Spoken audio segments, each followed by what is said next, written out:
Hello from Wilkes-Barre Scranton International. It's here where a number of powerful planes and one of our area's coolest copters are fired up today because we're talking about an event, Aviation Exploration Day, happening this weekend. It's free and it's a chance for people to learn more about all different types of aircraft.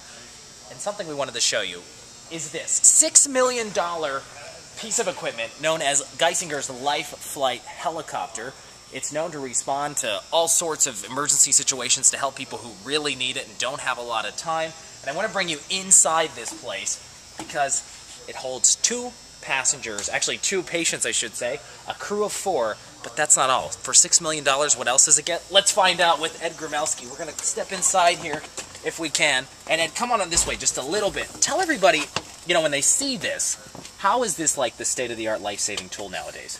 Well, first of all, it's got speed on its side. That's one thing. It's basically a fast ride to the hospital, a fast ride to where you need to get to, whether it's a trauma center or a specialty care center.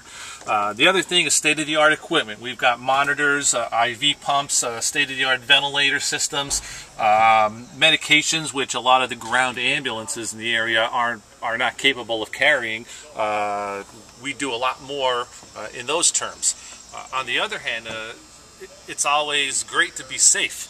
You know, it's not an easy thing, I guess you can say, or the safest thing to be flying around in a helicopter. There is some inherent danger to it, and luckily this particular aircraft has significant technological advances to improve the safety of the people flying as well as the patients. You know, there are a lot of times we do a lot of pediatric flights with you know, we take someone's children or child who's sick, and we take them away from them and put them in our helicopter and fly them to Philadelphia or Danville or whatever, and that's a little stressful for the patients or for the families.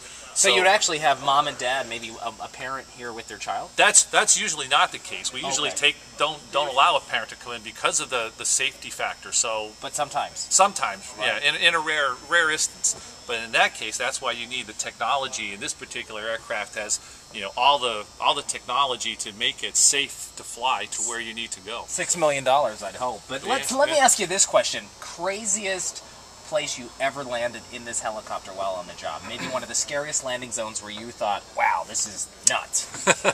Well, there's a lot of times you had to land. We had to land on top of Penobscot Mountain in a snowstorm one time. You know, the snow squalls. You know, snow squalls are like 1 minute it's sunny, the next minute it's snowing to beat the band, and we just couldn't see in front of us, and we had to land up on top of the mountain there where there's, you know, no civilization, and wait for the snow to pass.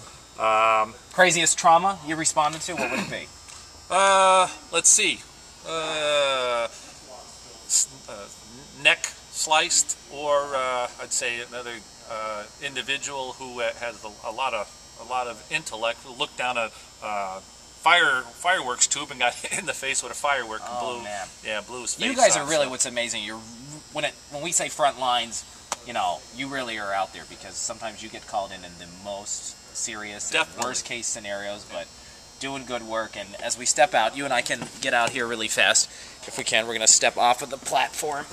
I think it's amazing just the size of this thing, and as we told you, it holds a crew of 4. And I just have to ask you, when you guys are stationed, I know sometimes you're kind of chilling out at the helicopter hangar until you get that call. Yeah. And when you do, is that when the blood just starts going? Oh yeah, you get the adrenaline, because, you know, most of the time you're sitting around doing nothing. It's sort of like being a fireman. You know, you're sitting around, maybe, you know, we do 12-hour shifts, and you might get only 2 flights during that 2-hour shift, and, you know, the 10 other hours you're sitting there, you know, hanging out, and then next thing you know, your tone goes off to respond, and, you know, to a car accident or, you know, to a pediatric trauma, something like that, and that's when your adrenaline starts going. And if it was me, I'd say instead of the tones, I would just want them to play the Baywatch theme music, so then you can run out to the helicopter. Let's see your slow-mo run. We'll do that slow-mo. All right, there we go. Thanks so much to Geisinger Life Flight and Ed Gromelsky for giving us the grand tour. I hope it helped. Aviation Day, Saturday, April 10th, Wilkes-Barre Scranton International. Check it out, it's free.